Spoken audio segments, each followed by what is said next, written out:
এবার আপনাদের সামনে মূল্যবান বক্তব্য নিয়ে আসছে বাংলাদেশ আওয়ামী লীগের কেন্দ্রীয় সাধারণ সম্পাদক ওবায়দুল কাদের।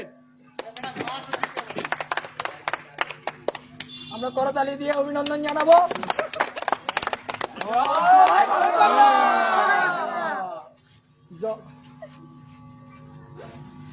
ধন্যবাদ। আমরা ক্ষমতায় আছি, ক্ষমতায় থাকবো।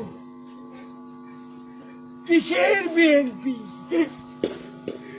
এখানে মাঠও আমাদের, রেফারিও আমাদের। বাসি বুসি যা দেবে আমাদের পক্ষেই দেবে। ক্ষমতায় আছি তো